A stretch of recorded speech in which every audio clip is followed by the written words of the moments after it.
Welcome back to my YouTube channel Neethu Nagendran ബ്ലോഗ്സിലേക്ക് ഏവർക്ക് സ്വാഗതം. അപ്പോൾ ഇന്നത്തെ വീഡിയോ എന്ന് പറഞ്ഞാൽ ഭീമാപള്ളിയിൽ നിന്ന് കൊടിയേറുന്ന ദിവസമാണ്. അപ്പോൾ നമുക്ക് ഭീമാപള്ളിയുടെ ചരിത്രം ഒന്ന് അറിഞ്ഞാലോ. അതായത് തിരുവനന്തപുരം പ്രദേശത്തെ അറിയപ്പെടുന്ന ഒരു പള്ളിയാണ് ഭീമാപള്ളി. പ്രവാചകനായ മുഹമ്മദ് നബിയുടെ പരമ്പരയിൽപ്പെട്ട അറേബ്യയിൽ നിന്ന് എത്തിയ സൈനുദ്ദീൻ നിസാ ഭീമാ ബീവി മകനായ സെയ്ദ് ഷാഹിദ് അബൂബക്കർ എന്നീ രണ്ടുപേരുടെ ഖബറാണ് ഈ പള്ളിയിലുള്ളത്. തിരുവല്ലം എന്ന പ്രദേശത്ത് താമസിച്ച് ആതുര സേവനവും മറ്റു സാമൂഹ്യ പ്രവർത്തനവും ഇവർ നടത്തി വരികയായിരുന്നു. മികച്ച വൈദ്യന്മാർ കൂടിയായിരുന്നു രണ്ടുപേരും. എല്ലാവിധ മാറാവ്യാധികൾക്കുമുള്ള മരുന്ന് ഇവരുടെ പക്ഷം ഉണ്ടായിരുന്നു.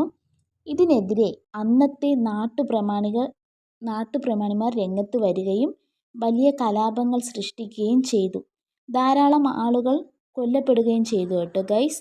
അപ്പോൾ ഇതിനിടെ മകനായ മാഹീൻ അബൂബക്കറിനെ ചതിയിലൂടെ കൊലപ്പെടുത്തുകയും ആ പുത്രവിയോഗത്താൽ മനം നൊന്ത് 41-ാം ദിവസം ആ വീരവനിത ഈ ലോകത്ത് നിന്ന് വിട പറയുകയും ചെയ്തു എന്നാണ് ചരിത്രം രേഖപ്പെടുത്തിയിരിക്കുന്നത്.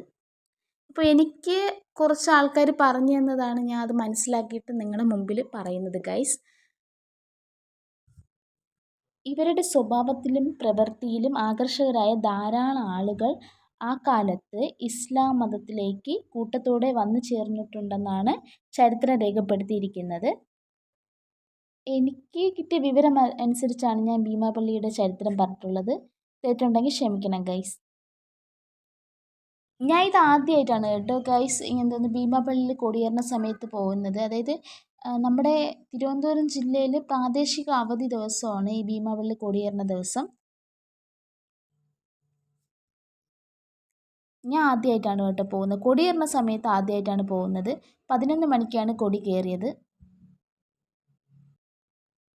നല്ല രീതിയിലുള്ള തിരക്കുണ്ട് കേട്ടോ ഗൈസ്. ഞങ്ങൾ അകത്ത് കയറി ഉമ്മച്ചിയമ്മയുടെ അടുത്ത് കുറേ നേരം നിന്ന് പ്രാർത്ഥിച്ചതിന് ശേഷം അവിടെ കുറേ നേരം ഇരുന്നു. നാനാജാതി മതസ്ഥർ എത്തുന്ന ഭീമാപള്ളി മതസൗഹാർദ്ദത്തിൻ്റെ മകുടോദര ഉദാഹരണമാണ്. രാജ്യത്തിൻ്റെ ഐക്യവും അഖണ്ഡതയും സൗഹാർദ്ദവും വികസനവും എല്ലാം ഒരർത്ഥത്തിൽ ഇതുപോലെയുള്ള തീർത്ഥാടന കേന്ദ്രങ്ങളിൽ നിന്നുമാണ് ആരംഭിക്കുന്നത്. ഇത്തരത്തിൽ മതസൗഹാർദ്ദത്തിൻ്റെ സാഹോദര്യത്തിൻ്റെയും തലസ്ഥാന നഗരത്തിൻ്റെ കേന്ദ്ര ബിന്ദുവാണ് ഭീമാപള്ളി. ഞാനും അമ്മയുടെ കൂട്ടുകാരും കൂടെ ഒരുപാട് നേരം ഉമ്മച്ചിയമ്മയുടെ അടുത്ത് പ്രാർത്ഥിച്ചതിന് ശേഷം ഞങ്ങളുടെ ഫുഡ് മേടിക്കാൻ പോവുകയാണ്. പുറത്ത് ഫുഡ് കൊടുക്കുന്നുണ്ട്, ബിരിയാണിയാണ്. അപ്പോൾ ഞങ്ങൾ ബിരിയാണി മേടിച്ചിട്ട് വരട്ടെ ഗൈസ്. അതുകൊണ്ട് ഞങ്ങൾ ഫുഡ് മേടിച്ചു. വെജിറ്റബിൾ ബിരിയാണിയാണ്. വെജിറ്റബിൾ ബിരിയാണി, സാമ്പാറും നാരങ്ങ അച്ചാറും ഒരു കുപ്പി മിനറൽ വാട്ടറുമാണ്. അപ്പോൾ ഞങ്ങൾ അവിടെയൊക്കെ നോക്കിയപ്പോൾ ഒരിടം ഇരിക്കാൻ സീറ്റൊന്നും ഇല്ല. അങ്ങനെ ഞങ്ങൾ ഒരു ഓട്ടോ ഒതുക്കിയിട്ടേക്കുന്നു, അതിൽ കയറി ഇരുന്ന് ഫുഡ് കഴിച്ചു. ഫുഡ് കഴിച്ചിട്ട് വന്നപ്പോൾ ഇവിടെ ഒരു സൈഡിൽ കുറച്ച് ചെറിയ പാത്രങ്ങളൊക്കെ വിൽക്കുന്നുണ്ട്. നമ്മൾ പണ്ട് കുട്ടിക്കാലത്തൊക്കെ കഞ്ഞിയും കറിയൊക്കെ വെച്ച് കളിച്ചിരുന്ന പാത്രങ്ങളൊക്കെ ദാണ്ടേ ഇവിടെ വീണ്ടും കണ്ടപ്പോൾ സന്തോഷമായിട്ടോ. അപ്പോൾ ഞങ്ങളത് വിലയൊക്കെ ചോദിച്ചു. 5 എണ്ണം 100 എന്ന് പറഞ്ഞ് ചെറുത്. അപ്പോൾ ഞങ്ങളിങ്ങനെ നോക്കി ദാണ്ട് ചെറിയ ഗ്ലാസ്സുകൾ, ചീനച്ചട്ടി, സമ്പടം, പ്ലേറ്റുകൾ, പിന്നെ ചായപാത്രം, അങ്ങനെ ഇതൊക്കെ കണ്ടു. പഴയൊരു കുട്ടിക്കാലമൊക്കെ ഓർമ്മ വന്നു ഗൈസ്. നിങ്ങൾക്ക് ഈ വീഡിയോ കണ്ടിട്ട് ഓർമ്മ ഉണ്ടെങ്കിൽ കമൻറ്റ് ചെയ്യണം കേട്ടോ. ഫുഡ് കഴിച്ചിട്ട് വന്നപ്പോൾ ഒരു ക്ഷീണം വന്നു. പിന്നെ ഞാൻ കയറി അങ്ങ് കിടന്നു. അമ്മയുടെ കൂട്ടുകാരുടെ മടിയിൽ അങ്ങ് കയറി കിടന്നു. ചുറ്റുമുള്ള ആൾക്കാരൊക്കെ കിടക്കുന്നുണ്ട് കേട്ടോ, കിടന്നുറങ്ങുന്നൊക്കെ ഉണ്ട്. അപ്പോൾ എൻ്റെ ജീവിതത്തിൽ മറക്കാൻ പറ്റാത്തൊരു ദിവസമായിരുന്നു. ഞാൻ ആദ്യമായിട്ടാണ് ഇങ്ങനെ പള്ളിയിൽ പോയി ഇത്രയും നേരമൊക്കെ സമയം ചിലവഴിക്കുന്നത് അവിടെ തന്നെ.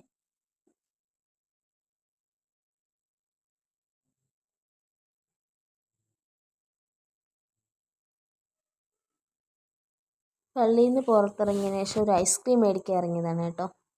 ഞങ്ങൾ ഐസ്ക്രീം കട തിരക്കി പോവുകയാണ് ഗൈസ്. ഐസ്ക്രീം മേടിക്കാൻ പോയ സമയത്ത് അവിടെ വെച്ചൊരു കുഞ്ഞനിയത്തിയ കുട്ടിയെ കണ്ടു. പിന്നെ അവളെ കൂട്ടത്ത് കുറച്ച് നേരം കളിച്ചു. അവിടെ നിന്ന് അവൾ കളിക്കുന്നതൊക്കെ നോക്കിക്കൊണ്ട് നിൽക്കുകയാണ് കേട്ടോ. അവളുടെ അമ്മയുടെ അടുത്ത് പോയി കളിച്ച് കാണിക്കുകയാണ്. ഈ സ്വീറ്റ്സ് കിട്ടിയതിൻ്റെ സന്തോഷമാണ് കേട്ടോ. പിന്നെ ഞാനും അവരുടെ കൂട്ടത്ത് പങ്കുചേർന്നു. ഇപ്പം നമുക്കൊന്നും കൊടുത്തു നിറയ്ക്കാൻ പറ്റില്ലെങ്കിലും നമ്മൾ കാരണം ഒരാളുടെ മുഖത്ത് വരുന്ന ആ ഒരു പുഞ്ചിരി, അത് മാത്രമേ ഞാൻ ആഗ്രഹിക്കുന്നുള്ളൂ. അല്ലാതെ എന്നെക്കൊണ്ട് എന്താ പറയണ്ടേ, അല്ലാത്ത രീതിയിൽ സഹായിക്കേണ്ട ഒരു ഇതൊന്നും അങ്ങനത്തെ രീതിയിലുള്ള ക്യാഷൊന്നും എൻ്റെ കയ്യിലില്ല ഗൈസ്. ചെറിയ ചെറിയ സന്തോഷങ്ങളാണ്. എന്നെക്കൊണ്ട് കഴിയുന്ന രീതിയിലാണ് ഞാൻ ഒരു സന്തോഷം കണ്ടെത്തുന്നത്. അവരുടെ ആ സമയത്തുള്ളൊരു പുഞ്ചിരി, അത് മാത്രമേ ഞാൻ നോക്കുന്നുള്ളൂ ഗൈസ്.